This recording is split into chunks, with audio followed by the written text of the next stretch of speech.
Good morning, everyone. Welcome. Welcome to the Stakeholder session. Also, welcome to the people that are joining this event online. It's very nice that you can join this joint session. We're going to start with a few words of welcome. So I would like to welcome on the stage Professor Aruda.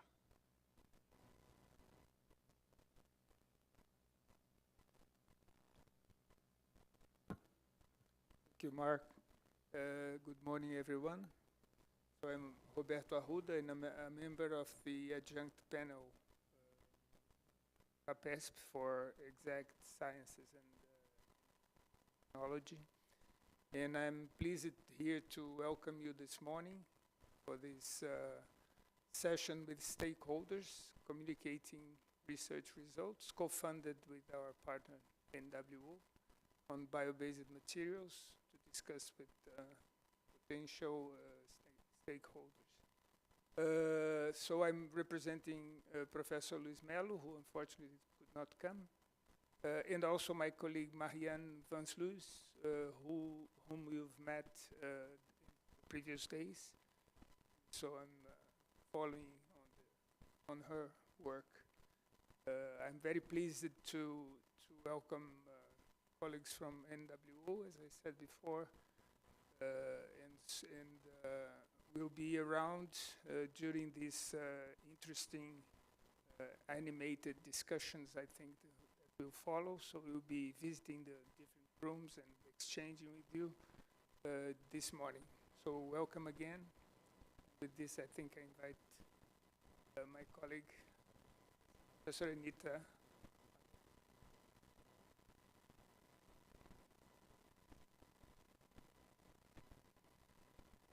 Thank you, Professor Arruda. We are very happy you will be looking after our connections with FAPESP. And welcome researchers we've met yesterday and some new people who are representing non-academic partners, the stakeholders. It's great we will be here together today. The research teams had a wonderful session yesterday organized by FAPESP on science communication. We're never good enough at that. And today we will see the pitches. I think they were developed yesterday. So I'm eager to hear these pitches. I think I will learn a lot in the field of bio-based economies. This is an area where we've had 2 calls in 2013 and in 2017. No. 3 calls. So, but we have people from 2 calls together here. The last call had a very explicit transdisciplinary approach, meaning that we would like our teams to work together with government, with NGO or business partners or other societal partners to make an impact. There was also a workshop yesterday on how to plan for making an impact. And we're very pleased we will hear some thoughts from stakeholders on these issues as well today. So I welcome everybody for an interesting discussion. Thank you.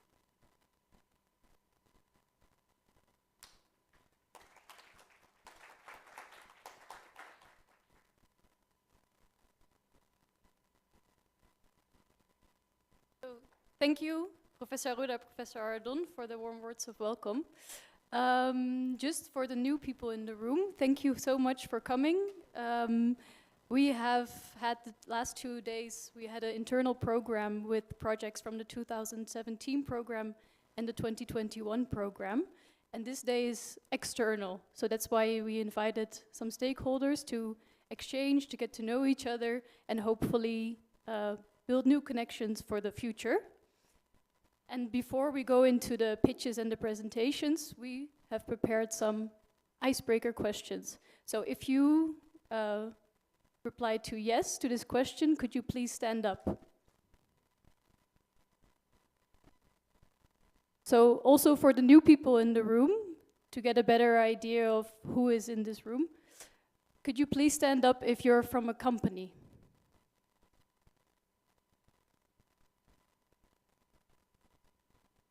We have 2 people. Could you would you mind introducing yourself, saying from which company you are?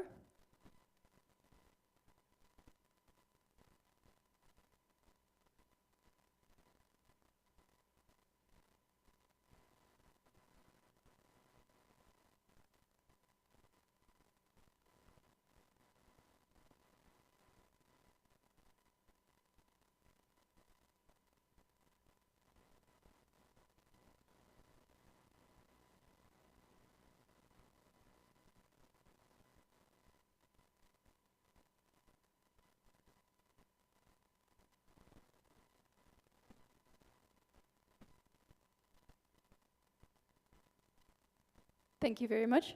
Then who is from a university or a research organization?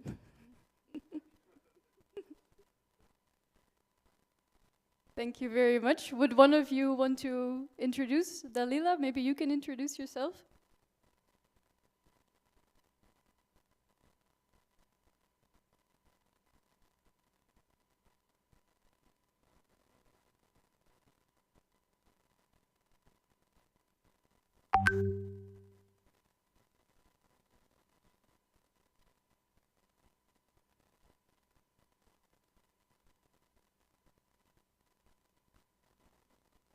Thank you so much.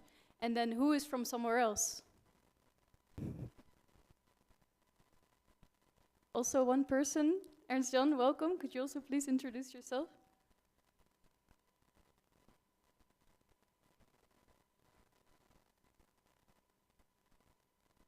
Thank you very much. Then for the Brazilian participants in the room, who has been to the Netherlands before? Please stand up if it's a positive event. Thank you. Amaral, where have you been in the Netherlands?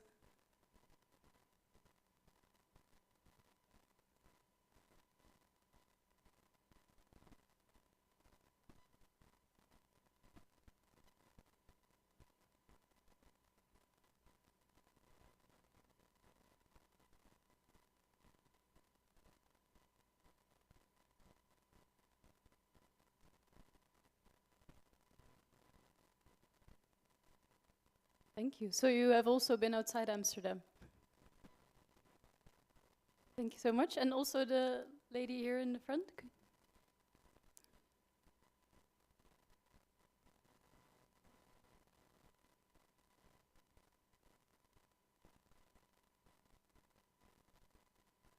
In which city have you visited?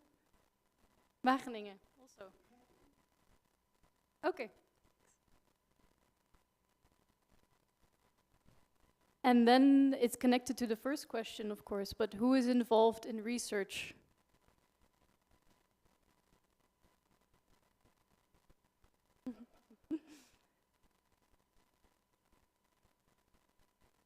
Yeah, I think maybe the lady standing up over there. In what way are you involved?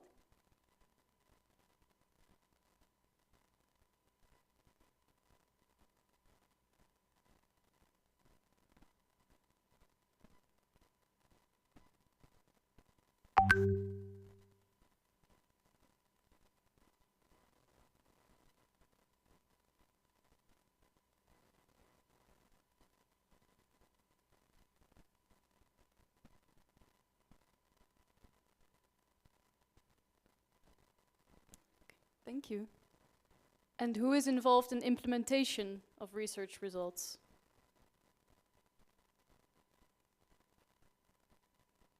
Yeah? Felipe, I already gave you the floor, but...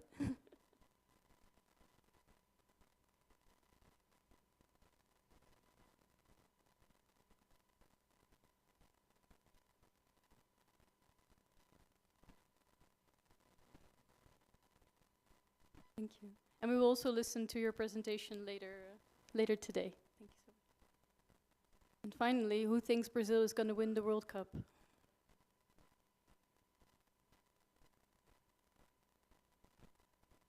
I see some people are still sitting down. Guilherme, you don't think so? We have to wait and see.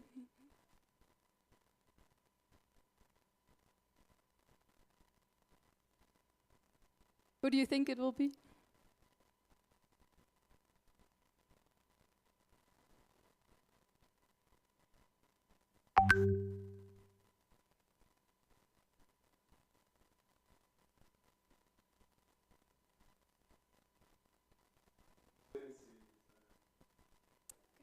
Thank you so much, everyone. I'll give the floor back to Mark.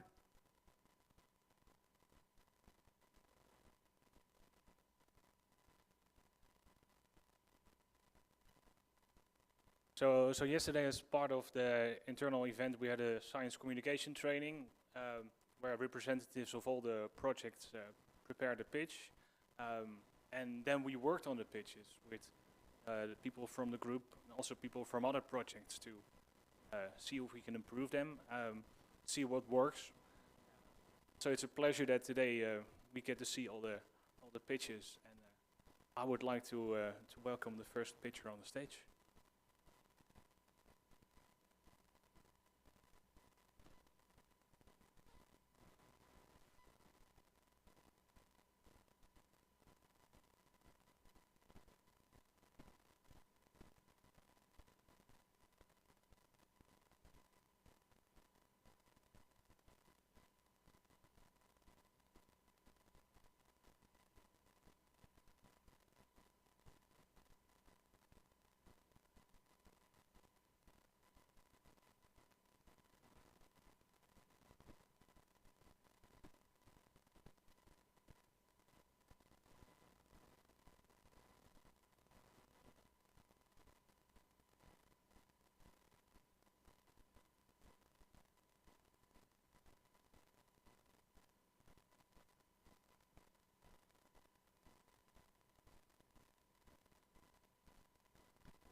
Check the mic while that.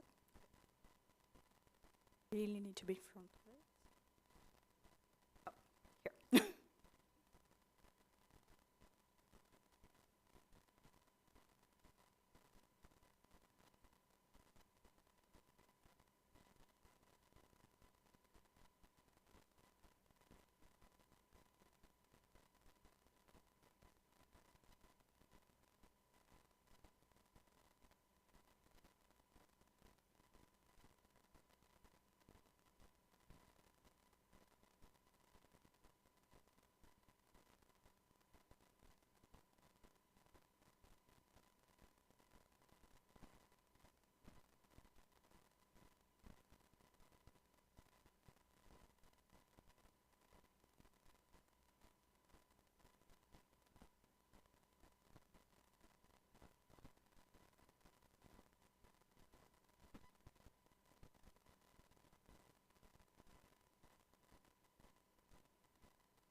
Okay, so our apologies. There are a few technical problems we're facing right now.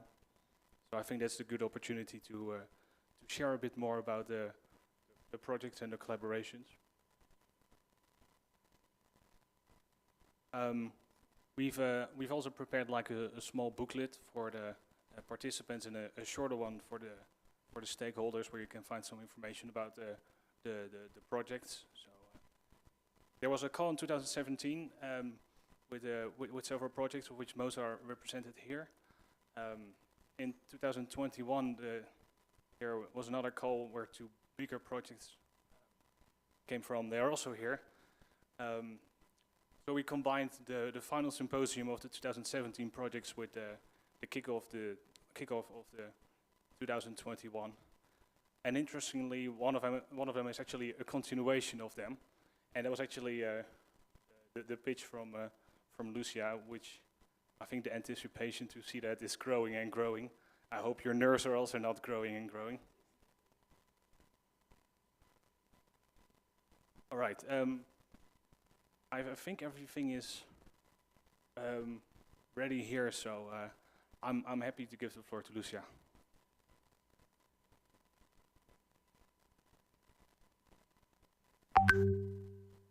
Hello everyone, good morning. So my name is Lucia, and I'm here to talk about a little about bio-based alternatives to copper against citrus canker. So, sorry about that.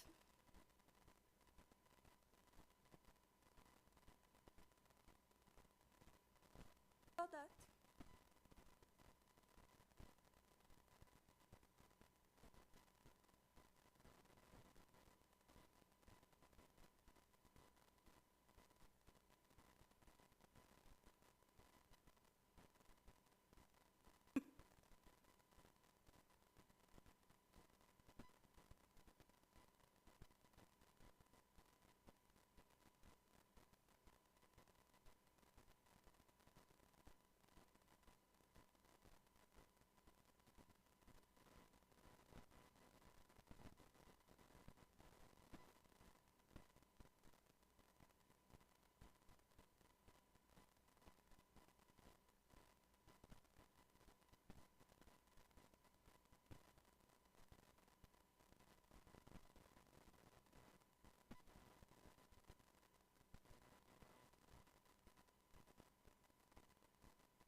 Okay, let's see if it's going to work, but I'll have to ask them to shift the slides for me.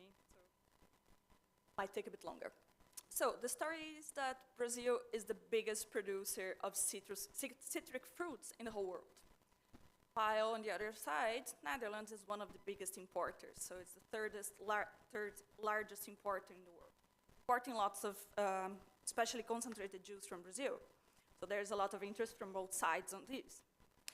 But the industry suffers from diseases, one of those being mainly citrus canker. It's caused by bacteria, and the fruits get with lesions that look ugly, but also they can drop prematurely, so you have less production.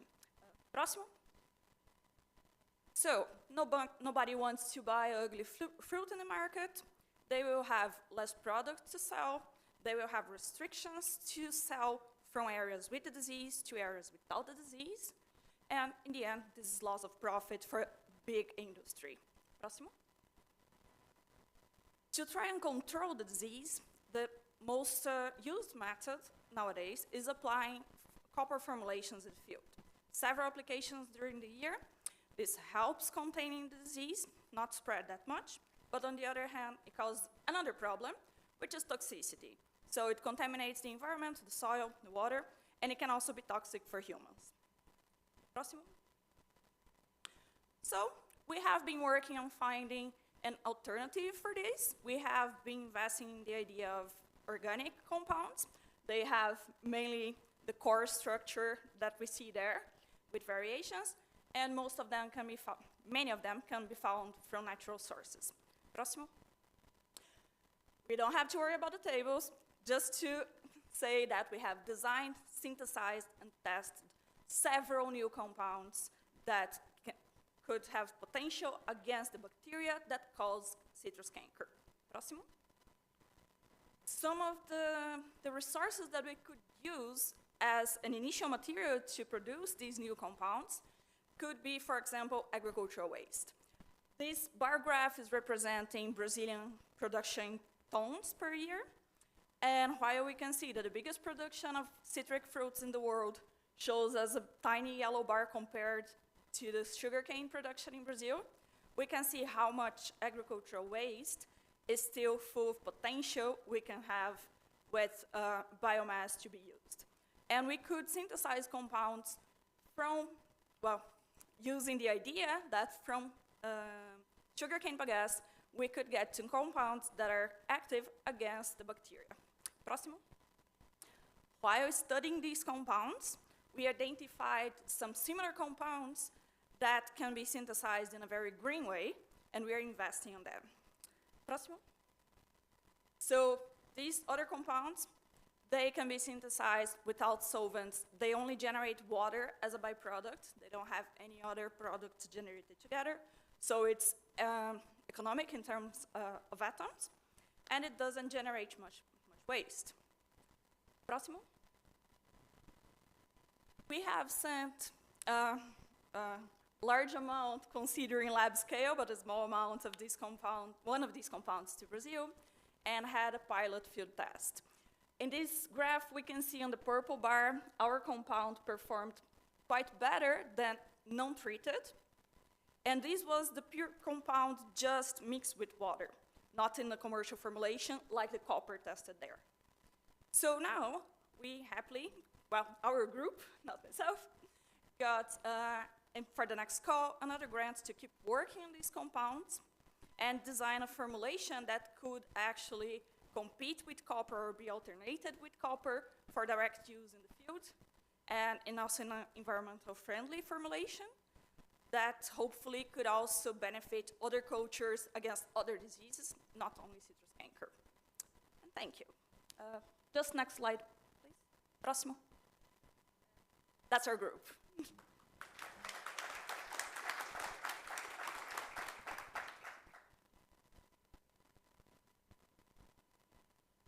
Thank you. Yes, thank you. I think I just learned the Brazilian word for next. Afterwards, there will be a Q&A where you can ask questions, or perhaps during one of the breaks. I would like to invite the next person on stage. Oshima.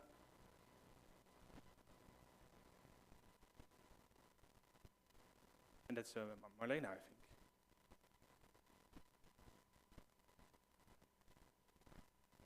Oshima.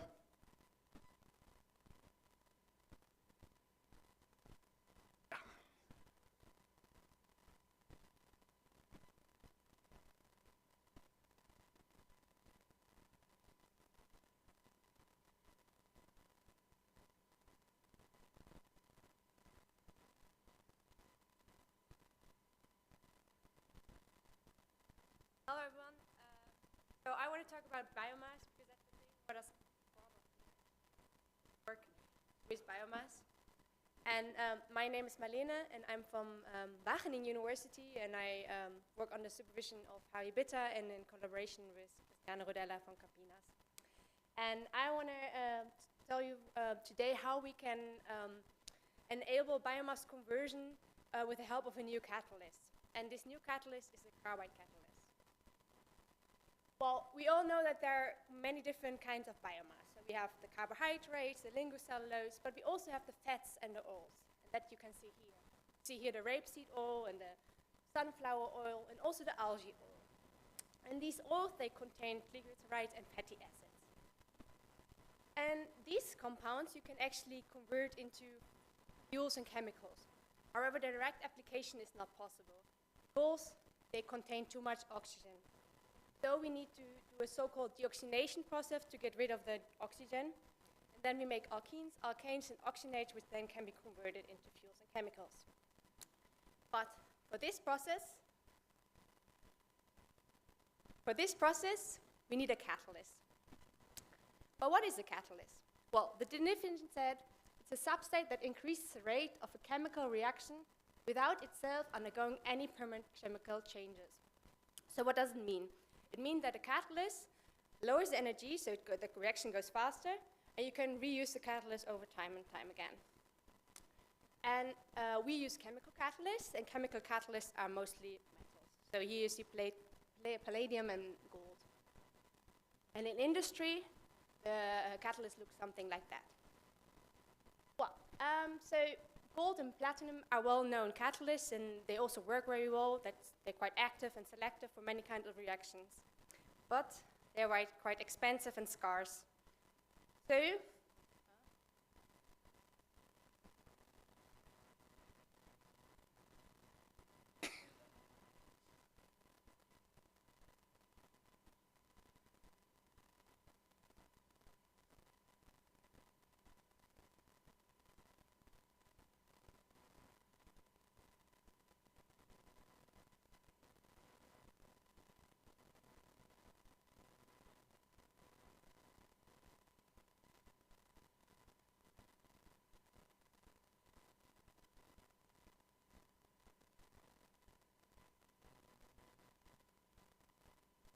So, yeah, we are looking for alternatives because they are scarce and expensive, the normal metals.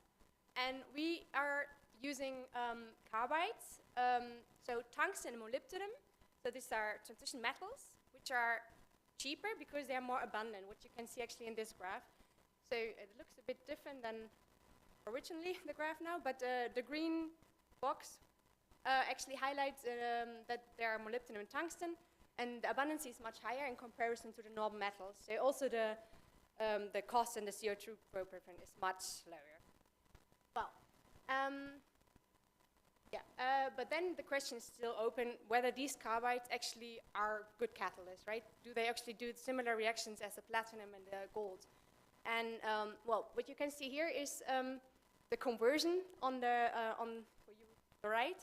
You see that the noble metals actually converts just 40% in 1 hour, and the molybdenum carbide can convert 80% in 1 hour after 1 hour, while using stearic acid, so one of these acids. So check, it's active, but is it selective? And you just have to trust me now, it actually makes all these compounds, which you can see here, so it makes alkenes, alkanes, and oxygenates. So yes, check, it's also selective. So the message I want to give you, okay, it looks very different from what I've made, but so what I want to tell you today is that actually carbides can shine too, because they're abundant, selective, and active. But for large-scale applications, we need more research because we need to look into the preparation and also the usability of the catalyst. And why do we want to do that? Because we want to use these carbides as environmental friendly and abundant catalysts for the processing of fossil fuels and renewable feedstocks. Thank you for listening, and I want to also thank FAPESP-NWO for mentioning this project. Thank you.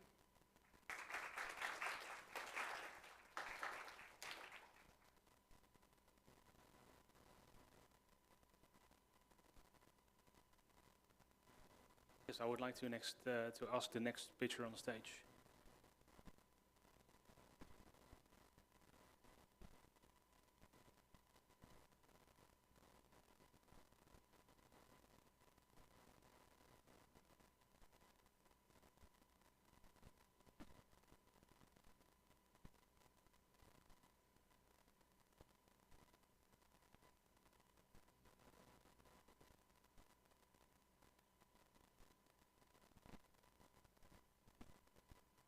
Hello everyone, I'm Johnny Clay.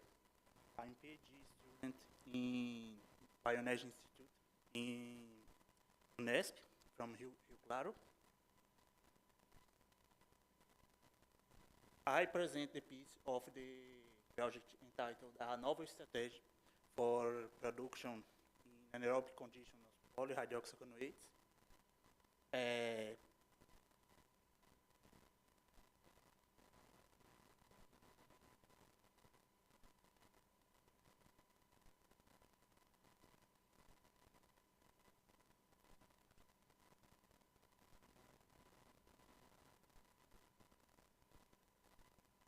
sorry, we have a problem with file of a presentation.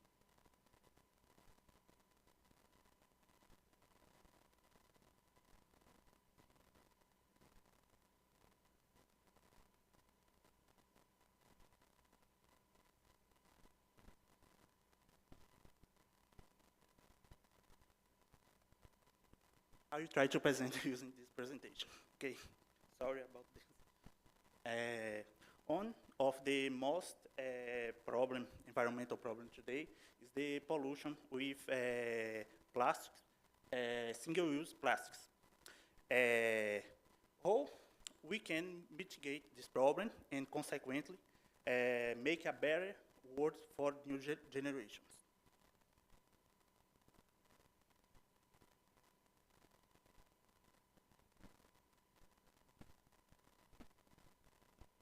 One solution that's possible is the use of bioplastics from renewable resources, and bioplastics normally are biodegradable materials. One example of bioplastics are the polyhydroxyalkanoates. They are polyesters and accumulate in granules in bacteria and are biodegradables as we see in this image.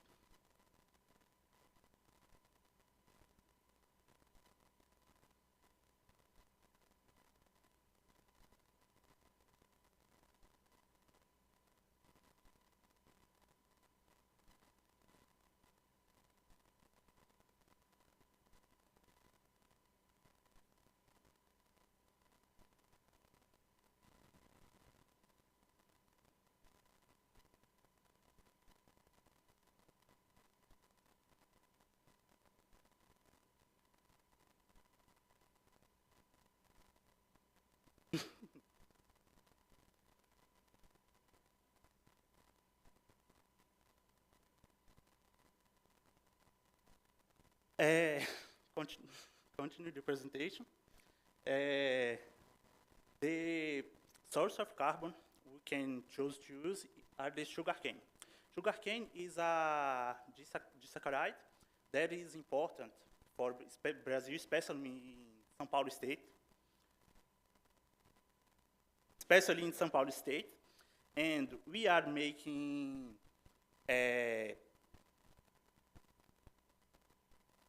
especially in São Paulo state, and we use Escherichia coli with metabolic engineering and evolutionary engineering to create a better strain that can consume polydroxyalkanoate, and finally we use mutations found in this laboratory evolution experiment, and construct the strain that have a great growth in sucrose as carbon source. And finally, we use the CRISPR-Cas9 technique, a best technique for genome engineering in the actual days, to construct a super strain to produce polyhydroxybutyrate. For this. Sorry for the presentation.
Próxima.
would like to invite the next speaker on stage.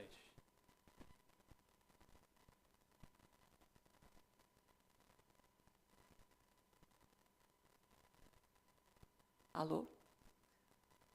Well, I'm also a young researcher. So good morning, everyone. Hopefully it's gonna work, those slides. And so how is gonna match?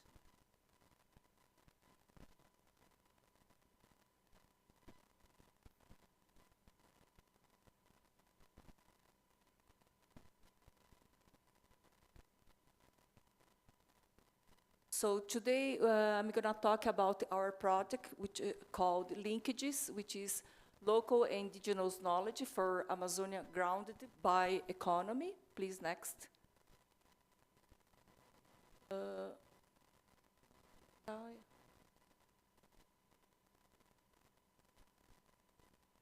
Okay, so we have another slide, but that's okay. We are going to work with this version, this old version. So just give you a context in which our project takes place. The context that we have all these initiatives that are invisible in Amazon. So they are these social biodiverse products from forestry, agroforestry, and floodplain lakes that represents the Amazonian largest and most inclusive bioeconomies. And they are providing income and employment for a vast population that managing forests and ecosystems and produce food for rural and urbanization international markets. So what are the questions behind this context? In what ways collaborative research and practice can contribute to overcome barriers towards promoting value aggregation and benefit sharing close to producers and sustainable multifunctional landscape in the Brazilian Amazon? Next, please. What are the goals of our project? First of all, is to provide alternatives for economy relying on supply chains that promote injustice, environmental degradation. And secondly, considering that social biodiverse economies are dynamic and evolving, we might promote enhancement and consolidation of value chains in early and advanced stages of development, respectively. Next, please. So what kind of bioeconomy the linkages project does target? First of all, we look at this very critical perspective of bioeconomy, concept, and agenda. And we also, through our bioeconomy, address how value chains of social biodiverse products grounded in local knowledge or based in local knowledge can support local economies and regional transformation towards inclusive and sustainable bioeconomy for the Brazilian Amazon. When you say inclusive, it means that we look at the social aspects of those value chains, which are very important. And we will co-produce applied knowledge with 3 major groups of social biodiverse products. So just to give you an example, we have these forest products, timber and non-timber products, agroforestry, and floodplain lakes. Next. Next, please.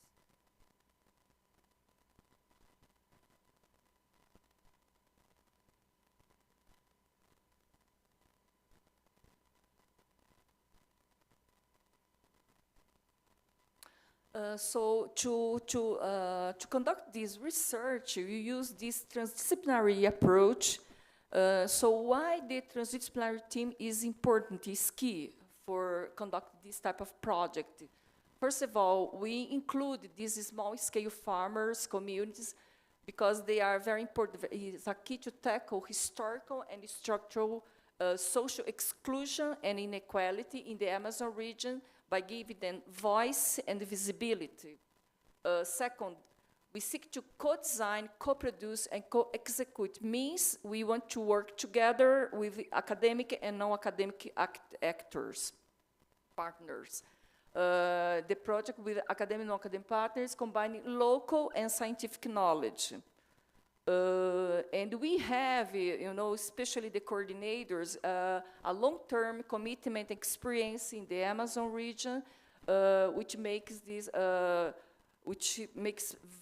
possible this type of transdisciplinary consortium, which includes researchers, farmers, cooperative, association, and practitioners, for instance, NGOs, non-profit organization. Next, please.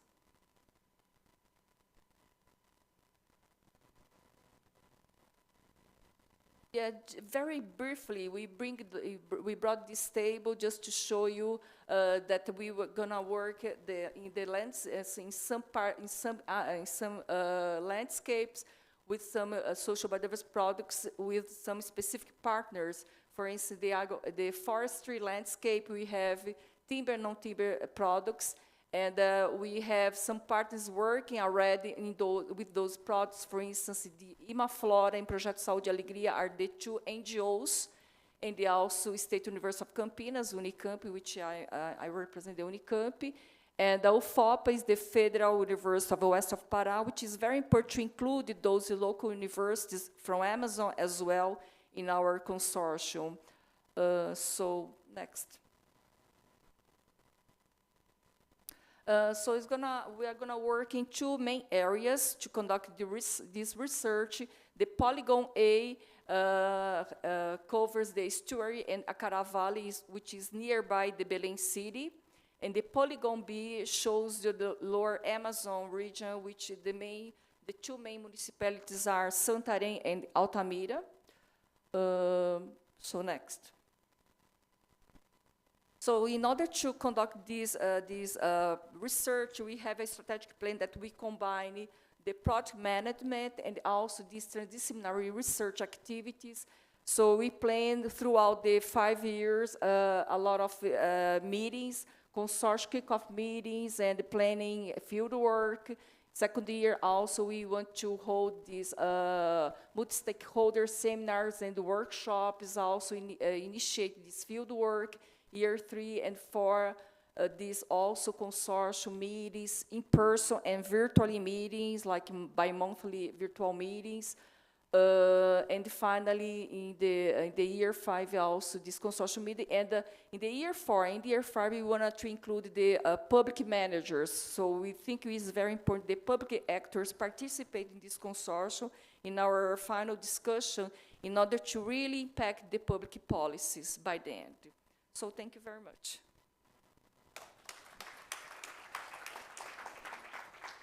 We worked a lot in our new version of the pitch, which we made much shorter and more impact, but you know, this is the preliminary version, so that's. Yeah, it was a nice story, thank you. I would like to ask the last speaker on stage.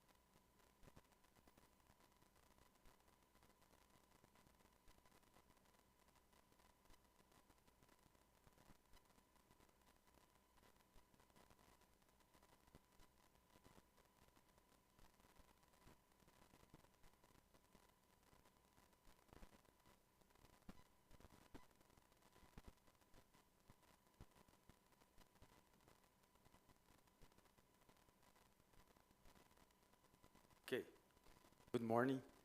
So I'm Amaral da Silva. I'm from Unesp, Botucatu. And our pitch is for the seed growers. As you can see, soybean has a big market. Many people consume directly or indirectly soybean. So the area where soybean is grown in the world is 127 millions of hectares.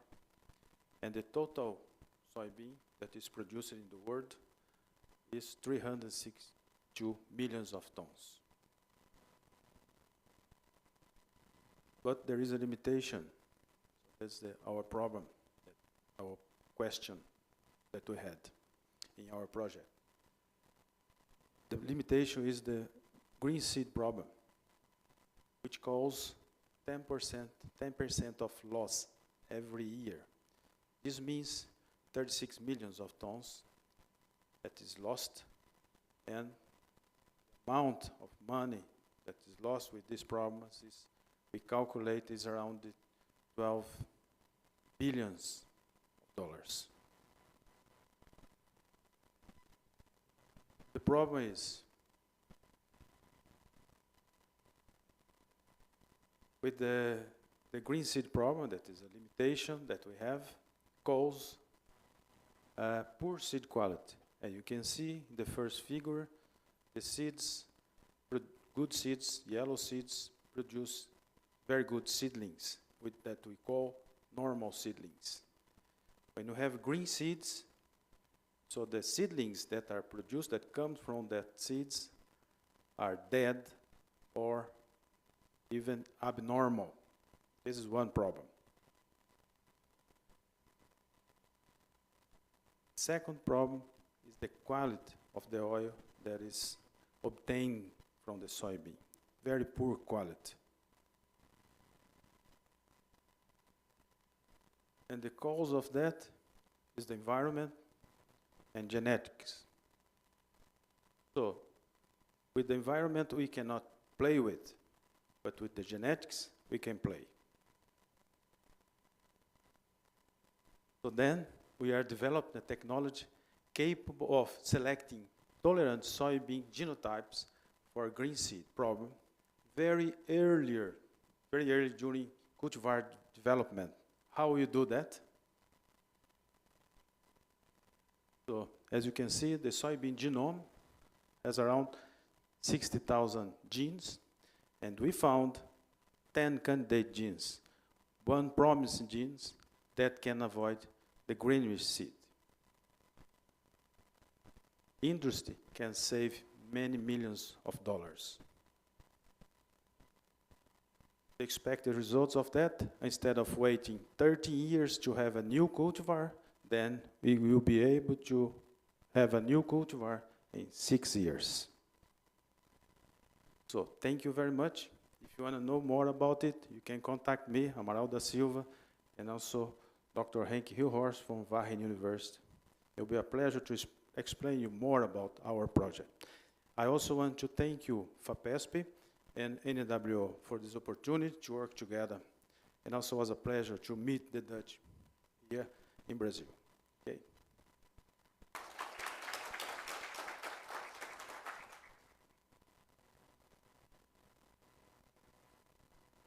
Well, thank you. That concludes the part for the pitches. So yesterday we had a communication training, and people worked on the pitches with a lot of enthusiasm. Other researchers in the project helped them. I think they did a great job, so I think I would like to have a final round of applause for all 5 pitches.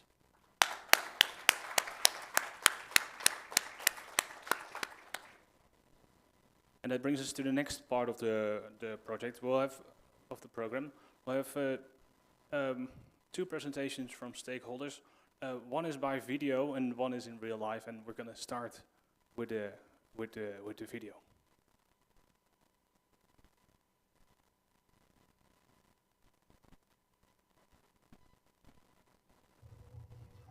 Hello everyone, my name is Franklin Bellow. I'm a plant pathology working for Citrus, which is one of the stakeholders of the project Sustainable Citriculture through Controlled Release of Antibacterial Compounds from Microgel-based formulations. With this presentation, I would like to introduce you to Citrus. Citrus is located in Araraquara, São Paulo State, Brazil. Araraquara is located in the center of São Paulo State and also in the center of the largest orange citrus belt of the world. Citrus is well recognized by its expertise in citriculture. We are a research center, world reference in science and sustainability for citrus production. We are supported and funded by the citrus growers and the citrus industry. We are a non-profit association that does research to solve the main problems and the main challenges of our citrus industry. The main activities of Fundecitrus are research and innovation, technology transfer, education in citrus protection, crop forecast survey, communication, and promotion of sustainability. Fundecitrus is guided by an advisory board composed of citrus growers and industry. The board is coordinated by a president who coordinates the manager, who in turn is in charge of executing and overseeing the development of all activities in the different areas. Fundecitrus has 45 years of history, was founded in 1977 to help the government to establish the citrus canker eradication campaign.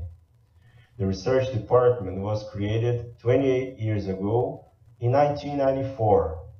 We currently have 4 major labs, near 130 employees, 9 researchers who are leaders in their areas, 5 agronomists who work in different regions of the state and the citrus belt to assist the growers. We have over 80 research projects underway in 73 experimental areas in near 500 hectares. During this time, we have accumulated over 400 scientific publications, and we are proud to say that we established over 40 partnerships with many institutions, universities, and organizations who work with citrus. The main research topics are related to the main challenges faced by the citrus industry. Certainly, number 1 is citrus greening, or HLB, and its vector, the Psyllid diaphragma citri. This disease has devastated the citriculture in many regions around the world and has been a very important challenge for the Brazilian citrus industry.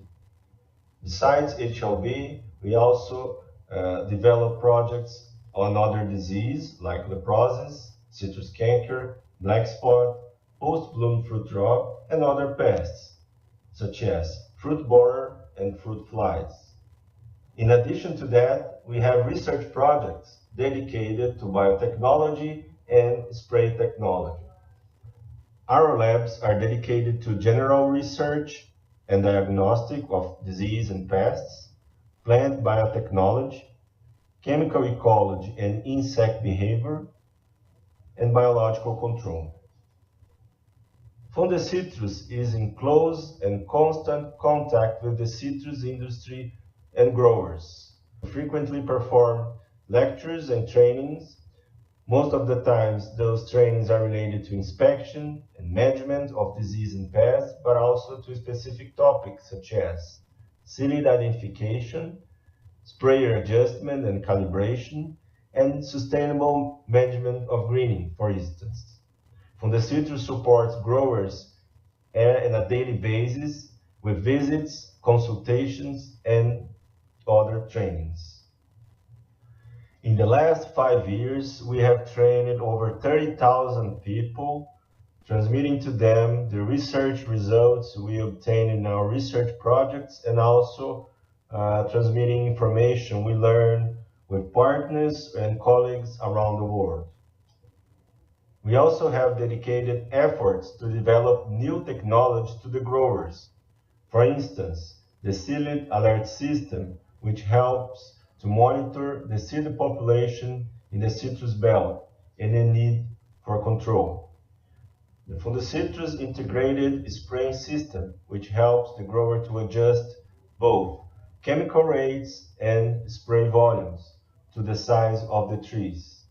The citrus post-bloom fruit drop prediction system, which helps the growers to assess the need and the best moment for sprays. The greening external control system, which helps the growers to assess and keep track of the activities performed around their farms intended to remove external source of inoculum of HLB. And finally, the phytosanitary management system, which helps the grower to keep track of their sprays and the need of new sprays when the spray interval is expired. In the near future, All these applications will be placed in a single app called Fundecitrus app. Since 2009, Fundecitrus has offered the Professional Master Program to the industry and growers. It's called Master Citrus. It's now top ranked by the Ministry of Education of Brazil as one of the best professional master programs in Brazil. In 2021, we have created the course Expert Citrus, which is a specialization on citrus protection.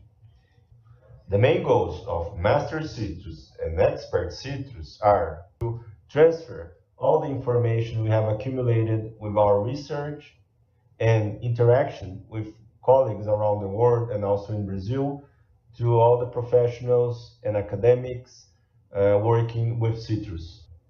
We also have a very active communication department. Together, in all social media, we have over 50,000 followers and contacts. These are very important channels to communicate with everybody in the citrus industry. Growers, consultants, students, professors, and others. Thus, whenever a research result comes out and is very important for the industry, we can easily manage to transmit the information very quickly so they can start using or making use of the benefits of their research very rapidly. Fundecitrus also has its own citrus magazine called Citricultor, meaning citrus grower.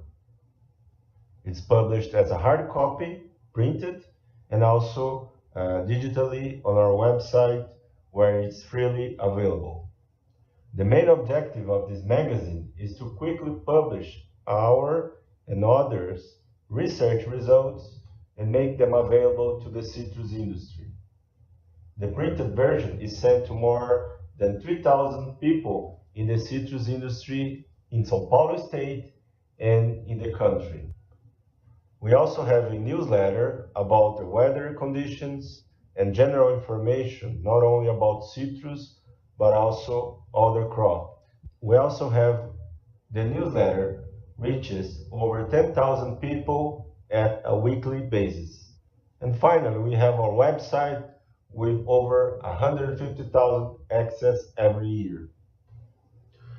Fundecitrus is concerned not only about the reduction of the impact of the management of citrus disease and pests on the environment, but also on the preservation of the natural protected areas.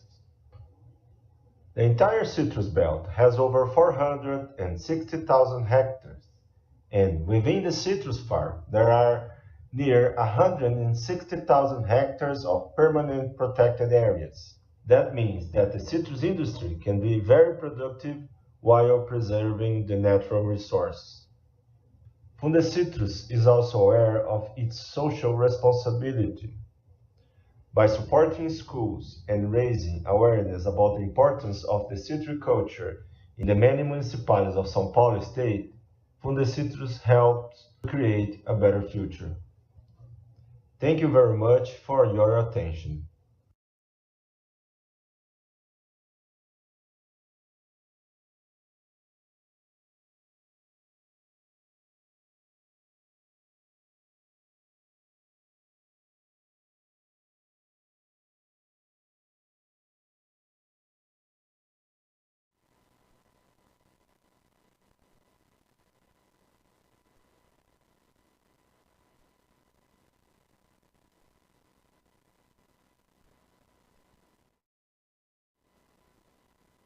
Morning, everyone. It's a pleasure today. So, of Gustavo and Danilo that are our presidents, but unfortunately not. So, at a glance, we are corporate. We are a family company at all. So, it was founded near the 70s, and the point is that is very important and very present in our culture today. The family of business.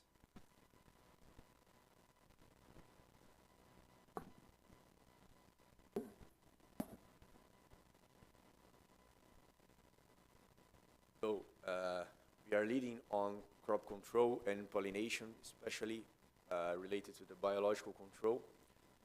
We have here 1,000 employees, 12 production sites, and we are very glad that we here in Brazil and in Latin America, we are the bigger division from corporate business. And when we look at our revenue, that is 300 billion euros, here in Brazil we have something like the half of it. So here in Brazil we are very representative for the corporate business. Our DNA is partners with nature, so our passion is to support growers. So we are partners with growers and nature, and what is very important, we not talk about control for itself. We talk about the system. We talk about integrated pest management. We are not a simply control company. We're not biologicals, we are system. Biologicals including on the crop system. So at a glance also, here is our contribution to the Sustainable Development Goals. So we try and we have a lot of effort to be linked and gather all this, all the SDGs in our daily activities. And so, as I said, it's all about the system. So mainly in Brazil, we talk about foliar application and soil application, but we are very, very concerned and we are looking for products that are working in foliar application, but to care with the soil. So carbon sequestration, control, biodiversity, and also the different products or mode of actions to integrate all the ecosystem and the crop system. So traditionally, Koppert seen as a macrobiological company in Europe. So we are very good on parasitoids. And here in Brazil, we have some parasitoids too, especially in sugarcane. So we are leader in sugarcane parasitoid market. Here in Brazil, we are very strong and growing on microbiologicals. So soil fungi and nematodes control. Very fast here about our history. We are in Brazil, an M&A company and a strong M&A positioning company. So we beginning on 2011, we have a series of acquisitions and partnerships, and now we are very strong on our R&D and our facilities. So we start with an M&A, and now we have some proprietary developments. And to give some highlights here in 2020, it's the Gazebo Foundation and the Spark Bio Foundation too. What is Spark Bio? So we leverage cutting-edge research to innovation blockbusters. So here is our partnership with FAPESP-NWO to bring new products to the market. Here, what is very important, it's clear for our strategy, is Koppert itself with the researchers could not provide the market all the solutions the market need. So we are very interested in partnerships, especially with guys, USP, UNESP, Unicamp, that really understand research and have good ideas. So that is a cutting-edge initiative from Koppert. We need to establish not only Spark Bio that is here in São Paulo, in Exalc, but we try to set partnerships around Brazil and, well, around the globe to give us ideas for new portfolios and new products.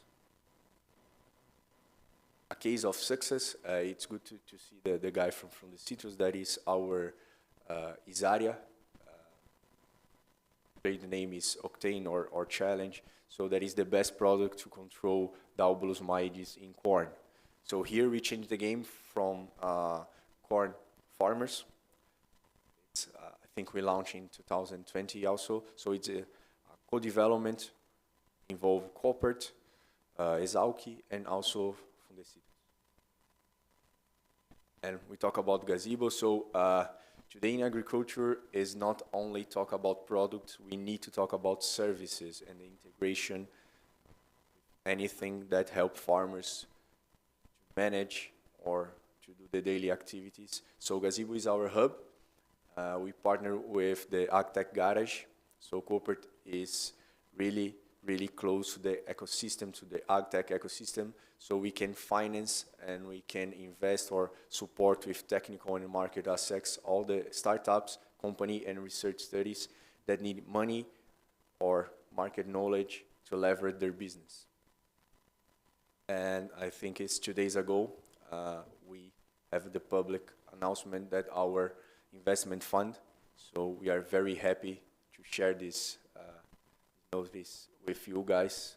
What it means that we have money to invest in initiatives that could help facilitate, make the farmers' life easier.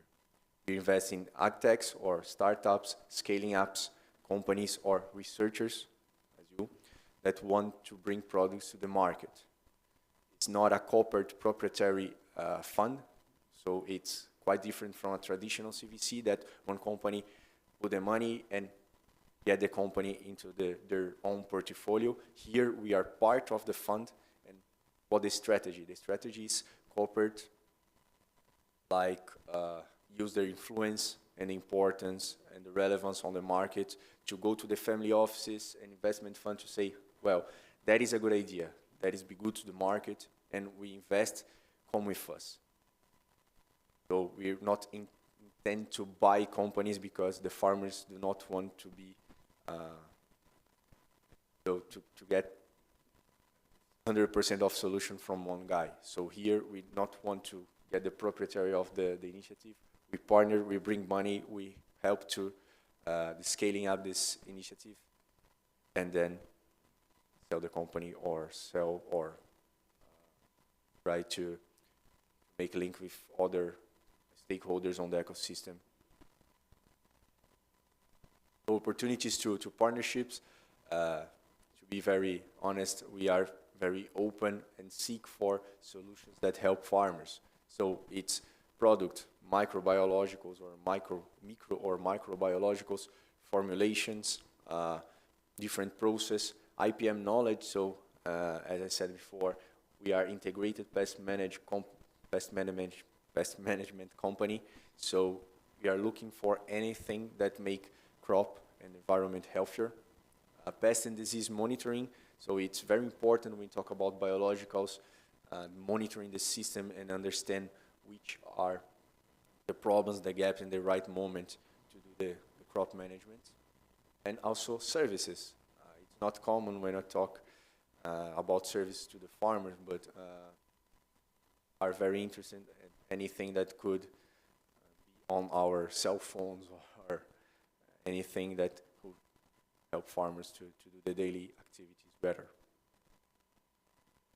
What we see as a strategic view, so we want to orchestrate the ecosystem around corporate. So today we Spark Bio, but we would love to have something with Unicamp or Botucatu, Unesp, Research Center. We have Gazebo at our hub, but we seek for different partnerships, different stakeholders. So any idea, anything that you understand that help farmers, please. I will be very pleased to have the contact of you all. Thank you.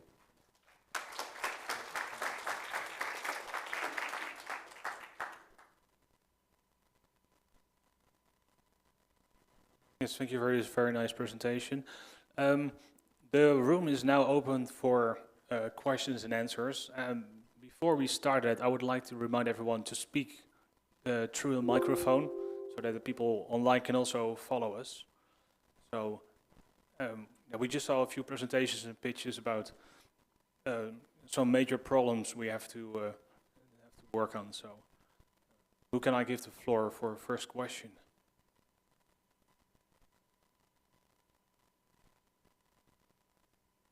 Actually, I had a curiosity myself. I think I also know corporate biologicals already from the Netherlands. And as we are here with a Brazilian-Netherlands collaboration, does that also happen within your company at that level, that you collaborate that internationally?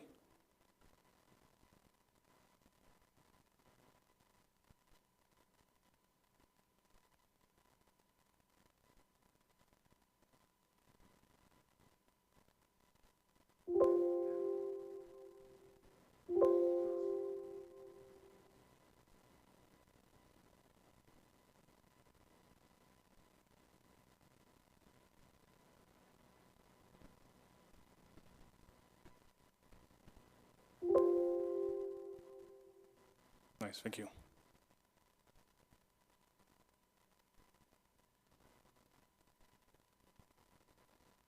Is there anyone else who would like to? Ah, thank you.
Is there anyone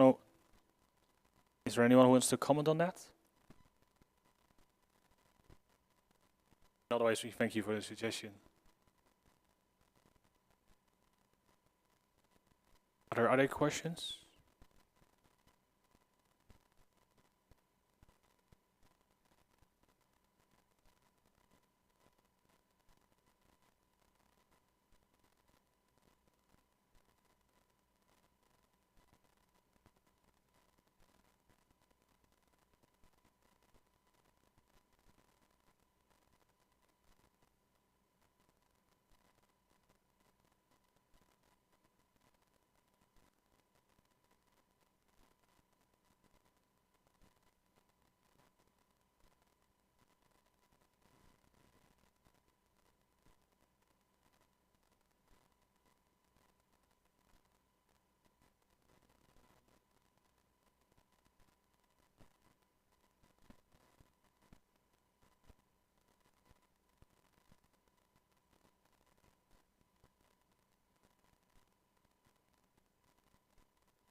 Are there further questions? Oh, I see Ron with a question.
Green.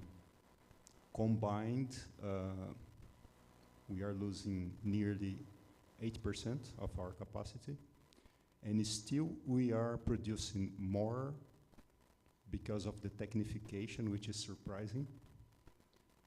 Investment and I would say, yeah, we have to do the maths. It's not exactly 80% because we are producing more because of the technification. I don't think anybody did it yet. It's good. I'm gonna do that. I'd also like to add to that there is the concern with losing the market. So in Europe, citrus canker is not a problem yet, so it's not there. So we can't export something from an area with endemic citrus canker to an area free of citrus canker.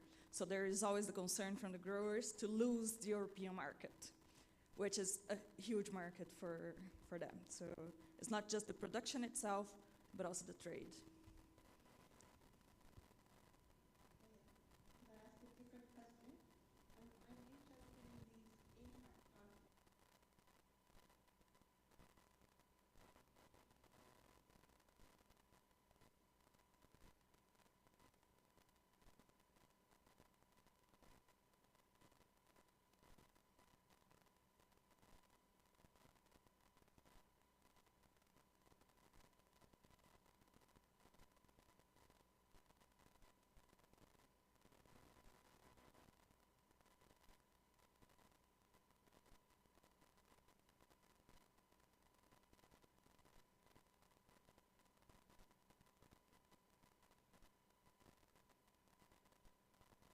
Selecting the solution, there's always a couple of options. You also had options in terms of which way to go, and there can be pros and cons of the different options. And you went for a mix, I saw, of copper as an option, and maybe that works best, but the question is it the most acceptable?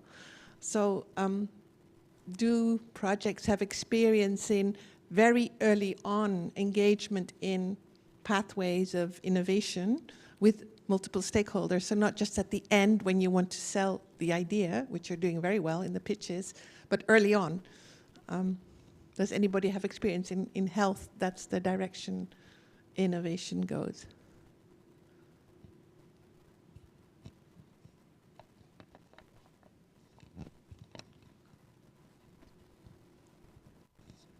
Thank you. I think it's a very spot-on question also for us that we've been struggling also with this way of doing research. We're transforming the way we do research, right? Trying to do research together with the citizens and the different societal actors that are involved in that kind of problem.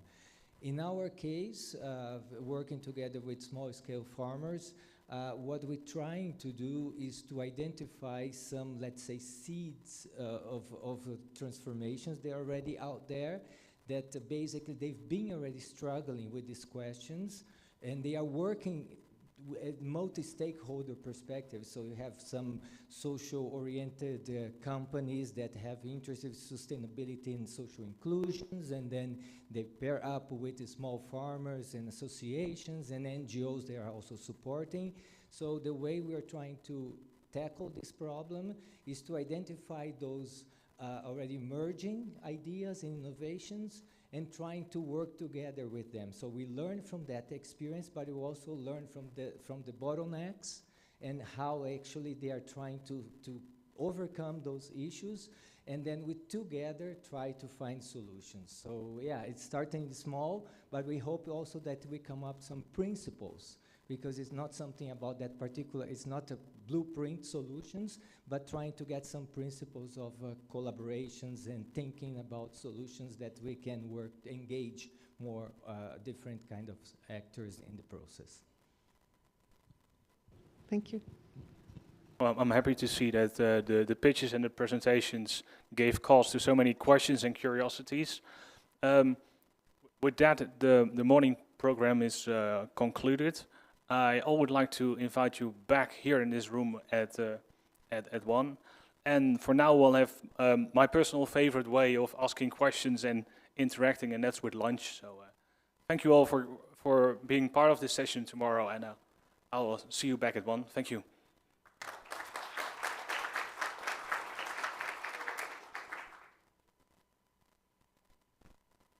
And lunch is upstairs to the left.